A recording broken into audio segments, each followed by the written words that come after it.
Halo para pemuda penerus bangsa. Semoga kita semua selalu dalam keadaan yang sehat dan berbahagia.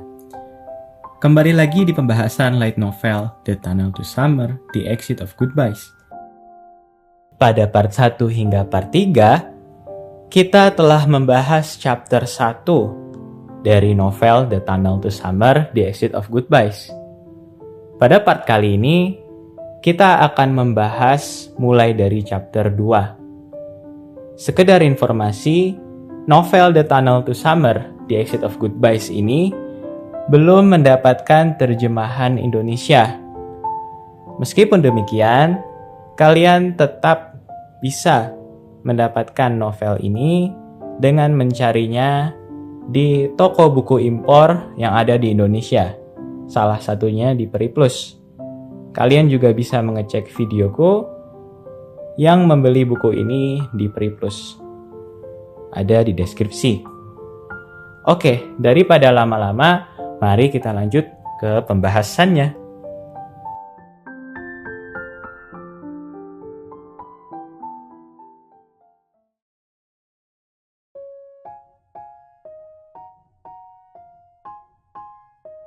Keesokan harinya, di SMA Kozaki, semua teman sekelasnya bertanya tentang kehadiran Kaoru seminggu terakhir. Kaoru terpaksa berbohong dengan mengatakan bahwa ia mengalami flu berat. Namun, sahabatnya, Shohei, memastikan kembali apa yang sebenarnya terjadi. Kaoru akhirnya berbicara bahwa ia kabur dari rumah dan tanpa terasa waktu telah seminggu berlalu. Shohei mendengarnya aneh dan merasa bahwa Kaoru memang tidak ingin bercerita. Shohei bilang bahwa setidaknya apapun yang terjadi, sebagai teman, jangan lupa untuk sekurang-kurangnya mengirimi pesan kepadanya. Kaoru mencoba menyinggung sedikit tentang kejadian misterius yang dialaminya semalam kepada Shohei. Shohei bilang bahwa merasa waktu cepat berlalu itu mungkin saja. Semisal, ketika sedang membaca buku, waktu terasa tiba-tiba sudah lewat beberapa jam. Namun untuk beberapa hari, itu sama sekali tidak masuk akal. Shohei melanjutkan penjelasannya bahwa ada juga hal yang disebut dengan dilatasi waktu, atau di Jepang lebih dikenal disebut Urashima Effect, yaitu tentang seseorang yang bepergian dengan kecepatan yang hampir sama dengan kecepatan cahaya, atau tubuh terkena gaya gravitasi yang sangat besar, maka waktu menjadi melambat. Tetapi hanya berlaku untuk orang tersebut. Seperti untukmu, mungkin terasa seperti beberapa menit telah berlalu, tapi di dunia luar bisa jadi beberapa jam. Kaoru kaget. Shohei menjelaskan sesuatu yang Kaoru alami semalam dengan sangat akurat. Jika memang demikian yang terjadi pada Kaoru, maka kejadian misterius tersebut sekarang menjadi masuk akal. Bukannya Kaoru hilang ingatan atau berhalusinasi, namun ketika ia di dalam terowongan, aliran waktu melambat. Itu juga yang menyebabkan tidak ada perubahan fisik apapun pada Kaoru saat keluar dari terowongan. Anzu. Shohei mengalihkan topik pembicaraannya kepada siswi baru yang bernama Anzu. Kaoru melihat ada yang aneh pada penampilan Anzu kali ini. Ia memakai sandal jepit kamar mandi karet murahan yang disebabkan oleh perbuatan Kawasaki atau Koharu, yaitu siswi sekelasnya yang suka membuli. Kawasaki menyindir Anzu dengan kalimat berikut. Astaga, lihat dirimu. Mengapa kamu memakai sendal usang itu di kelas?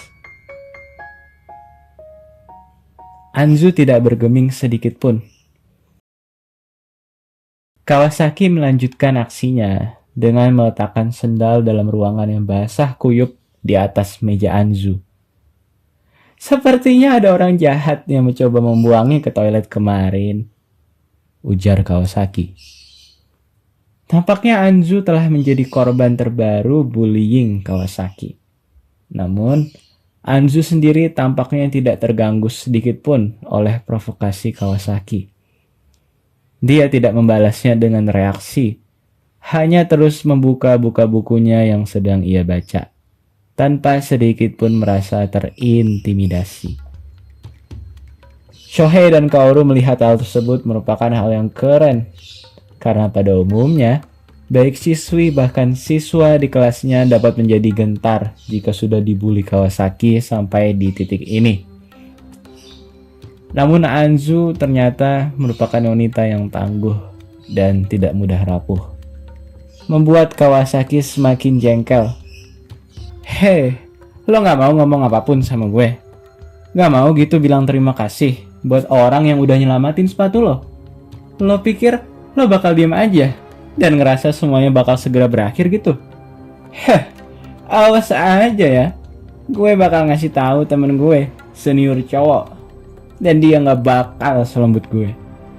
Jadi, jangan nangis.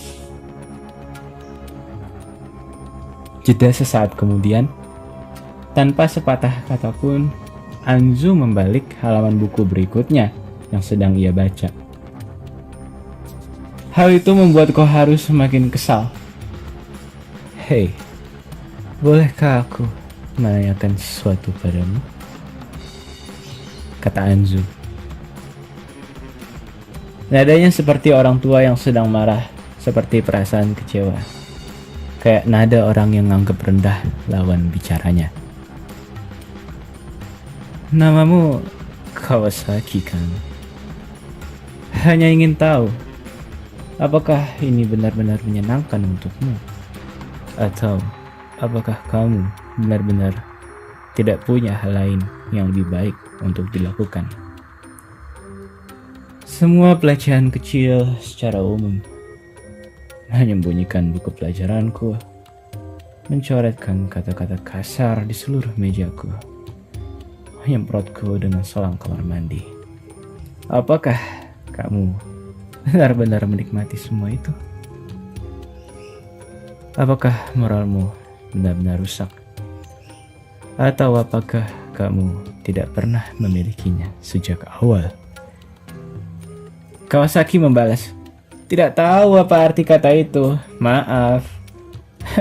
Bagaimana kalau kamu mulai bicara dalam bahasa yang bisa aku mengerti? Dasar anak ansos. Bagus, terserahmu. Aku akan memukulmu dan menyelesaikannya. Kalau begitu, siap? あのさ、これって喧嘩売ってる？だったら？ Sebelum Kaoru bisa menyelesaikan kalimatnya, Anzu langsung meninju hidung Kawasaki tanpa ragu sedikit pun. Seluruh kelas langsung menjadi sunyi senyap. Bahkan Kaoru kehilangan kata-kata. Kawasaki terhempas dan jatuh ke belakang. Sesaat kemudian, jejak darah mulai menetes dari kedua lubang hidung Kawasaki. Sepertinya dia sendiri belum sepenuhnya menyadari apa yang telah terjadi, karena dia hanya duduk di sana, tidak berusaha berdiri atau menyeka darah dari hidungnya. Kata Anzu. Oh, maaf. Gak bermaksud untuk sampai berdarah. Tapi ya, kurasa kita bisa bilang seri sekarang. Kemudian dia duduk, memindahkan sepatunya yang basah dari meja dan kembali membaca bukunya. Kawasaki memilih pergi, air mata mengalir di pipinya. Cengeng. Anzu berbicara sendiri. Itu merupakan kali pertamanya Kaoru melihat Anzu tersenyum. Sampai setengah hari di sekolah, Kawasaki juga tidak kunjung kembali ke kelas. Meskipun Kawasaki kembali dan mencoba cool, kejadian tadi yang mempermalukannya akan selalu teringat oleh seluruh siswa di kelas tersebut. Shohei mengatakan bahwa itu merupakan sebab yang harus ia terima karena mengganggu anak baru secara terus-menerus. Secara tiba-tiba, pintu kelas didobrak dengan suara yang sangat keras. Semua siswa melihat ke arah yang sama. Itu merupakan ulah Kawasaki yang datang membawa siswa berandalan yang bermasalah. Seingat Kaoru, siswa tersebut merupakan senior yang rumornya adalah pacarnya Kawasaki. Siswa berandalan tersebut menatap kelas dengan tatapan dingin dan kemudian berbicara, "Mencari seorang gadis bernama Hanashiro. Ya di sini." Ruang kelas serasa membeku tiba-tiba. Semua orang pernah mendengar desas-desus bahwa pacar Kawasaki adalah seorang punk terkenal yang selalu mencari masalah. Dengan demikian, lebih dari separuh teman kelasnya hanya melihat ke bawah meja mereka, berdoa agar tidak terkena masalah. Itu juga Kaoru tentu saja. Sayangnya, pang senior ini dan Kaoru sempat melakukan kontak mata. "Hei," bicara senior pang kepada Kaoru, "yang mana dari siswa ini adalah Hanashiro?" Kaoru tahu bahwa dia tidak akan membuatnya berpura-pura bodoh. Jadi Kaoru mengaku dan menunjukkan di mana gadis baru itu duduk. Anzu di sisi lain sedang menggigit sandwichnya seolah-olah tidak terjadi apa-apa. "Kamu Hanashiro?" Pria itu bertanya ketika dia berhenti di depan meja Anzu. "Ya, terus?" Anzu meletakkan sandwichnya yang setengah dimakan di atas meja. Tidak ada sedikit pun rasa takut di matanya. "Ada yang bisa saya bantu?" "Ada sesuatu yang perlu kubicarakan denganmu. Ayo ikut sebentar. Aku sedang makan sekarang." Tiba-tiba, preman senior itu menendang meja Anzu sekuat yang dia bisa. Membuat sandwich dan teh susunya terbang di udara karena momentum. Hal itu membuat beberapa gadis di kelas menjerit. "Kesempatan terakhir," kata preman itu. "Kamu ikut atau tidak?" "Jika kamu bersikeras," jawab Anzu setelah jeda singkat. Ekspresinya kosong. "Bagus, ikuti aku," perintahnya. Lalu berjalan keluar kelas dengan Anzu di belakangnya. Preman itu berbalik dan memberi peringatan kepada siswa di kelas sebelum membanting pintu. "Siapapun di antara kalian yang mengadu tentang ini, kalian akan kena masalah." Shohei berkata pada Kaoru, "Hei Bung, bukankah seharusnya kau mengejarnya? Menyelamatkannya mungkin? Karena itu seperti salahmu yang menjadikan Kawasaki mengganti korban bullyingnya menjadi anak baru itu, yang sebelumnya adalah engkau semenjak kau menghilang selama seminggu." Kaoru membalas, "Hey man, kalau kau di posisiku, mungkin kau juga bakal melakukan hal yang sama denganku." "Mungkin tidak. Kau pikir aku bakal diam saja membiarkan dia seperti itu?" "Wow, Shohei, kau terlihat keren sekali. Nampaknya jika ini anime, kau pasti akan menjadi karakter utamanya. Yah, dan kamu akan menjadi karakter latar belakang tanpa wajah yang hanya mereka gambar untuk mengisi ruang," balas Shohei. Harus kuakui, kata-kata Shohei sangat menggoncang Kaoru. Dia juga tidak salah. Yang Kaoru lakukan hanyalah mengarahkan preman itu langsung ke meja Anzu lalu mencoba bersikap seolah-olah dia tidak ada hubungannya dengan itu. Jadi, kau mau ikut atau tidak? Aku tidak akan memaksamu. Baiklah, fine. Aku akan ikut. Tapi tidak berusaha sok jadi pahlawan, oke? Jika terjadi hal buruk, kita harus memanggil bantuan orang dewasa. Hanya ada satu tempat di sekolah yang kemungkinan besar mereka melakukan pekerjaan kotornya. Di belakang gimnasium. Setidaknya menurut setiap manga yang pernah Kaoru baca. Itu adalah kiasan untuk alasan yang bagus. Karena gimnasium adalah ruang paling terbuka di kampus yang juga tersembunyi dari pengintaian.